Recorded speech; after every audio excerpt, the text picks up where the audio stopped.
सेबी के नए रूल्स कौन से हैं? तो क्या हम सितंबर 2021 के बाद इंट्राडे नहीं कर पाएंगे? रिटेल ट्रेडर्स पे इसका क्या असर पड़ेगा? तो चलिए आज हम इन इंपॉर्टेंट रूल्स पे डिस्कशन करते हैं और ये वीडियो एंड तक देखना, so you can also decide if these rules are good for you or not. मेरा नाम है प्रमोद। तो आज हम डिस्कस करने वाले हैं सेबी के नए रूल्स और उसका आप पे कैसे असर पड़ेगा एज ए रिटेल ट्रेडर। जिन लोगों को मालूम नहीं है सेबी के नए रूल्स कौन से, उन लोगों के लिए मैं भी एक्सप्लेन कर रहा हूँ। सेबी ने लास्ट ईयर अनाउंस किया था कि वो 4 स्टेजेस में मार्जिन कम करने। फर्स्ट फेज था दिसंबर 2020 टू फरवरी 2021। ओके, इस फेज में उन्होंने बताया था कि ब्रोकर को कम से कम 25% ऑफ द अमाउंट उनके ट्रेडर के डीमैट अकाउंट में होने चाहिए उस ट्रेड को लेने के लिए। ओके, प्रीवियसली अगर आपको 1 लाख का ट्रेड लेना है तो आपके पास सफिशिएंट कैपिटल था, नो इशू। बट अभी उस कैपिटल पे आपको 25% एक्स्ट्रा चाहिए उस ट्रेड के लिए। ओके, ये उनका रूल था फर्स्ट फेज में। इक्विटीज के लिए ये था 25% on VAR plus ELM। VAR क्या होता है? VAR होता है वैल्यू एट रिस्क। ELM क्या होता है? Extreme loss margin. तो 20% ऑफ द ट्रेडेड वैल्यू और 25% of the VAR plus ELM इस पे था। उसके बाद FNO के लिए क्या था? FNO राइटिंग और शॉर्टिंग के लिए बोल रहा हूँ मैं, बाइंग के लिए कुछ नहीं था। शॉर्ट के लिए था 25% of the span plus exposure. तो बाइंग के लिए हम उन्होंने कोई रूल नहीं रखा क्योंकि बाइंग तो कैश में चलता है।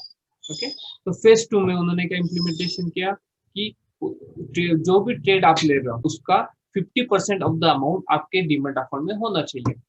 ओके, लेट्स आप 1 लाख का ट्रेड ले रहे हो और आप लेट्स प्रीवियस से क्या करते थे, ब्रोकर 10,000 रुपीज भी होते तब भी 10 इंटू 10 का लेवरेज देते, इंटू 20 का भी लेवरेज देते, मतलब आप 5,000 रुपए पे भी आप 1 लाख तक का ट्रेड ले सकते थे। बट आफ्टर सेकेंड फेज आपको at least 50% of the margin, okay, prescribed limit आपको आपके अकाउंट में होनी चाहिए थी। ओके, ये था सेकेंड फेज। तो third phase that is June to August 2021। अभी हम हैं सेकेंड फेज में in March 2021 to May 2021। After में okay, from June to August आपको 75% अमाउंट चाहिए आपके अकाउंट में वो सेम ट्रेड लेने के लिए। लास्ट फेज उसमें आपको 100% अमाउंट होना चाहिए वो सेम ट्रेड लेने के लिए। मतलब आपके पास आपको 1 लाख रुपीज का ट्रेड लेना है, कोई भी स्टॉक्स लेने 1 लाख के, तो आपके अकाउंट में 1 लाख रुपीज होने चाहिए, तभी जाके आप वो ट्रेड ले सकते हो। जिन लोगों को अभी तक समझ में नहीं आया कि ये लिमिट कैसे वर्क होती है, तो उनके लिए सिंपल वर्ड्स में मैं बताता हूँ कि फरवरी तक आपको एटलीस्ट 20 टाइम तक का मार्जिन ब्रोकर्स प्रोवाइड कर सकते थे। इससे पहले कुछ broker 25 time, 30 times, 40 times, 50 time ऐसे लेवरेज प्रोवाइड करते थे। Okay, but after first phase वो सिर्फ और सिर्फ मैक्सिमम 20% लेवरेज ही प्रोवाइड करता है। After second phase that is हम सेकेंड फेज में, तो ब्रोकर्स अभी सिर्फ 10% लेवरेज ही आपको प्रोवाइड कर सकते हैं।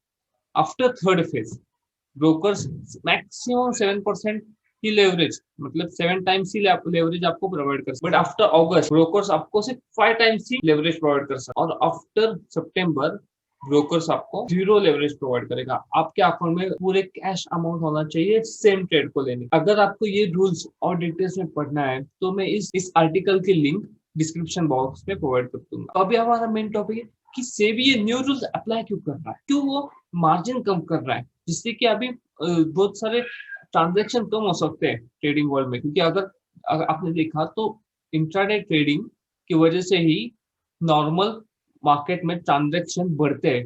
ऑन डेली बेसिस जितने भी ट्रांजेक्शन होते हैं सबसे ज्यादा ट्रांजेक्शन इंट्राडे ट्रेडर्स के होते हैं। अगर उनको मार्जिन ही नहीं मिलेगा तो वो ट्रांजेक्शन बहुत कम हो जाएंगे। ओके, तो ये इससे भी ऐसा क्यों कर रहा है, तो उसके पीछे भी एक रीजन है। तो ये है मेरा जीरोधा का ट्रेडिंग अकाउंट। तो यहाँ पर देखो हम ना अभी कैलकुलेट करते हैं हमें बैंक निफ्टी का एक लॉट लेने के लिए कितने पैसे चाहिए। ओके, ये यहाँ पर देखते हैं, देख रहे हो margin required around 86,000 rupees for the intraday. अगर मुझे ओवरनाइट ये लेना है तो मुझे चाहिए 1.6 लाख। अभी हम ना इसकी वैल्यू कैलकुलेट करते हैं कि टोटल इसकी वैल्यू कितनी आती है एज पर लॉट 25 इंटू 33,000। देख रहे हो एक्चुअल में इसकी वैल्यू कितनी है, 8.2 लाख। 8.2 लाख इसकी है एक्चुअल वैल्यू। अगर ये 1% भी मूव करता है इसके वैल्यू के तो 8,000 रुपीज ऊपर नीचे करेगी आपकी पोजीशन। लास्ट ईयर जीरोधा में ही मुझे 30,000 में एक लॉट मिल रहा था, अगर आपने कॉल ऑर्डर यूज किया होता तो आपको अराउंड 20,000 भी आपको एक लॉट मिल जाता था। और कुछ ब्रोकर्स ऐसे भी थे जैसे कि एलिस ब्लू, एंजल ब्रोकिंग, वो ना 3 to 5,000 में भी आपको एक लॉट देते थे, राइट। एक लॉट आपको मिल रहा था 3 to 5,000 में। लास्ट ईयर भी अगर आपने देखा तो उस टाइम भी आपको ना लेट्स अराउंड 33,000 तक का इसने हाई बनाया था, 32,000 पे भी रहता। अभी क्या है, सिर्फ 900 अप है क्या उसके previous year all time high से। तो अगर 32,000 भी था तब भी वहां पर आपको 5,000 पे भी एक लॉट मिल जाता। अगर आपने कैलकुलेट किया इसकी 1% अगर 32,000 का 1% हमने इंटू 25% इसकी एक्चुअल वैल्यू है, और इसका 1% होता है 8,000 रुपीज। आपको लॉट मिल रहा है कितने में, 5,000 रुपीज में। और आपका अगर 1% भी मूव होता है बैंक निफ्टी तो आपका 8,000 का लॉस होगा। तो सोच के देखो कि कितनी बड़ी रिस्क है हमारे ट्रेडिंग पे, पर फिर भी वो दे रहे, ज्यादातर ब्रोकर्स ही प्रोवाइड कर रहे थे। तो सेबी को यही प्रिवेंट करना था कि जो ट्रेडर्स ज्यादातर मतलब लेवरेज दे रहे, जो रिटेल ट्रेडर्स के लिए अच्छा नहीं है, क्योंकि उनके बड़े लॉसेस भी हो सकते हैं उससे, नो डाउट। इसलिए उन्होंने क्या सोचा कि हम क्या करते हैं कि मार्जिन रिड्यूस करते हैं। तो इसलिए उन्होंने ये रूल्स इम्प्लीमेंट करना स्टार्ट किया था। ओके, तो अब तक आपको आइडिया आ चुका होगा कि ये उन्होंने रूल्स क्यों बढ़ाए। उन्होंने क्या किया, उन्होंने सोचा कि उनका हम लॉसेस प्रिवेंट करते हैं, बट यहाँ पर भी एक क्या है कि सेबी को अगर ये प्रिवेंट करना ही था तो वो स्टैंडर्डाइज करते हैं कि हर एक ब्रोकर को इतना एक लिमिट देना चाहिए। इससे कमोडिटीज मार्केट पे सबसे ज्यादा असर गिरा था। तो अभी एक हिंदुस्तान बिजनेस लाइन का एक आर्टिकल भी देखो, तो उसमें भी यहाँ पर दिखा है आपको कि जो एमसीएक्स का मार्जिन है, मल्टी कमोडिटी एक्सचेंज का, एमसीएक्स का डेली टर्नओवर है, that is ADT, average daily turnover, वो 23% से कम हुआ है लास्ट ईयर। यहाँ पर देख लो 33,000, नवंबर में 33,000 था, दिसंबर में जब ये अनाउंस हुआ रूल्स वहां पे 30,000 हुआ, उसके बाद 32,000 फिर से, और आज जाके अप्रैल में अभी चल रहा है 25,000। तो यहाँ पर आप देख सकते हो एमसीएक्स का डेटा। तो यहाँ पर फ्यूचर्स में देखो, कमोडिटी फ्यूचर्स का टर्नओवर 23% डाउन डाउन था अप्रैल 30 तक, और मंथ ऑन मंथ इसका 28% डाउन आपने देखा। और ये तो बस शुरुआत है, आगे जाके आफ्टर सितंबर आपको कोई मार्जिन ही नहीं मिलेगा। ओके, अभी हम सेकंड फेज में, अभी नेक्स्ट मंथ से हम जाएंगे थर्ड फेज में, उसके बाद हम जाएंगे फोर्थ फेज में।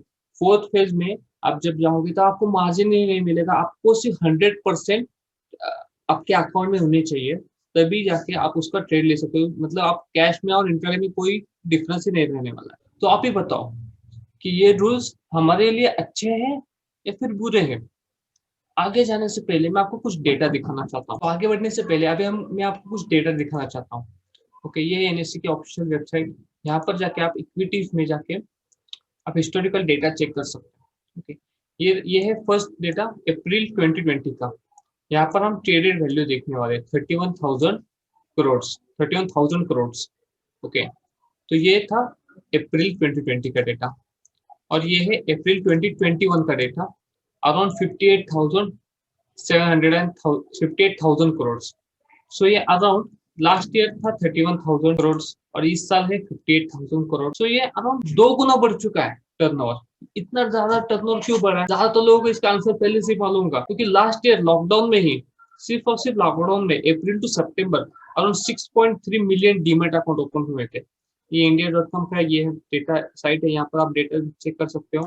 और एनएससी का ऑफिशियल डेटा यहाँ पर देखो, यहाँ पर एनएससी का ऑफिशियल डेटा भी दिखा रहा हूँ मैं आपको। तो ये ब्लू लाइन देख रहे हो, न्यू डीमेट अकाउंट के डेटा। तो लास्ट ईयर ही इन्होंने 10.7 मिलियन अकाउंट्स ओपन किए थे इन FY 2021 में। ये अब तक का सबसे बड़ा रिकॉर्ड है। तो इससे हमें क्या पता चलता है इस डेटा, ज्यादातर लोग इंटरेस्टेड है इक्विटी मार्केट में इन्वेस्ट करने के लिए, बट वो इन्वेस्टमेंट कर रहे हैं तो मार्केट का टर्नओवर बढ़ रहा है।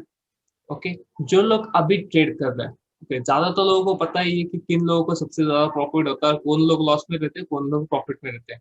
एक होते हैं FI, DI और रिटेलर्स। आपको तो सभी को पता है कि सबसे ज्यादा प्रॉफिट और लॉस कौन लेता है। जैसे मैं आपको योर एग्जांपल, ज्यादातर FII DII अगर लेट सपोज उनके पास 100 शेयर से भी ज्यादा है, 1000 शेयर 500 शेयर उनका डेली का टर्नओवर होता है, उनका 100 शेयर का कैपिटल है, लेट सपोज वो मंथली यूज करते हैं, या फिर बड़े ट्रेडर्स भी होते हैं उनके पास होता है इतना कैपिटल, 100 शेयर उनके पास कैपिटल है, और वो हेजिंग करके 2 to 8% मंथली उनका रिटर्न होता है। 2 to 8%, 2% भी ले लिया तो फिर 2 CR हो गया। तो अराउंड 2 to 8% वो रिटर्न लेते हैं, that is around 2 CR to 8 CR तक। ये लोग हेजिंग करके तो एटलीस्ट उतना अमाउंट निकाल सकते हैं, क्योंकि उनके पास बड़ा कैपिटल है तो उनको उतना रिटर्न चलता है। बट लेट्स अभी रिटेल ट्रेडर्स की बात करते हैं। आपके पास है 10,000, ओके, आप बोल रहे हो कि मुझे मंथली अच्छा रिटर्न चाहिए on 10,000 rupees.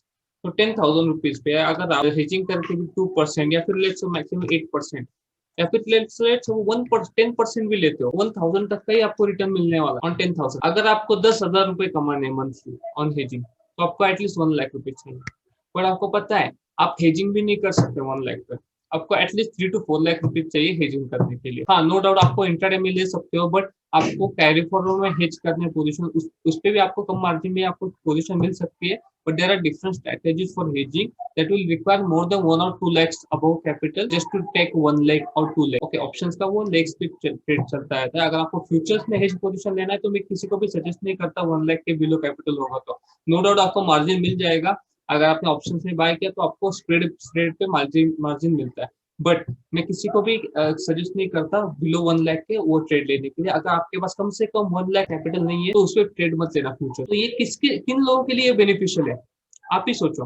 Okay, retail traders के पास इतना पैसा नहीं है, एफआईडी है उनके पास तो पहले से ही पैसा है। अभी जो नए ट्रेडर्स आने वाले हैं, ओके, जो अभी नए सीख रहे हैं, अभी आप 4-5 महीने से ट्रेडिंग सीख रहे हो या फिर आप 1-2 साल से ट्रेडिंग सीख रहे हो और आपके पास ज्यादा कैपिटल नहीं है, पर आपको ट्रेडिंग पता है, ट्रेडिंग करना है, बट आपके पास ऑप्शन ही नहीं है कैपिटल बढ़ाने के सिवा। जब तक आप कैपिटल नहीं बढ़ाओगे ना तब तक आपका प्रॉफिट ही नहीं बढ़ेगा। यही हार्श ट्रूथ है अब एक मार्केट का। तो मेरी रिक्वेस्ट सीधी से एक ही है कि वो रीथिंक करे अपने नए मार्जिन रूल्स पे और वो कम से कम 3 to 5 टाइम्स तक का मार्जिन एटलीस्ट प्रोवाइड करे ट्रेडर्स के लिए, क्योंकि इंट्राडे ट्रेडर्स को प्रॉफिट ही नहीं मिलेगा अगर उनके पास मार्जिन ही नहीं हो। अगर उनको अच्छा खासा रिटर्न चाहिए तो उनको मार्जिन चाहिए। वर्ल्ड में ज्यादातर मार्केट्स मार्जिन प्रोवाइड करते हैं। आप क्या सोचते हो, आपका ओपिनियन क्या है, आप नीचे कमेंट में बता सकते हो। Okay, as per my opinion कि SEBI at least 3 to 5 times margin provide करना चाहिए, ये मेरा ओपिनियन है और ये मेरी रिक्वेस्ट भी है सेबी से। हाँ, अगर आप ये वीडियो ज्यादा से ज्यादा शेयर करते हो तो सेबी तक हमारी रिक्वेस्ट पहुंच भी सकती है। तो इसलिए प्लीज इस वीडियो को ज्यादा से ज्यादा शेयर करें। So that's it for today, thank you for watching.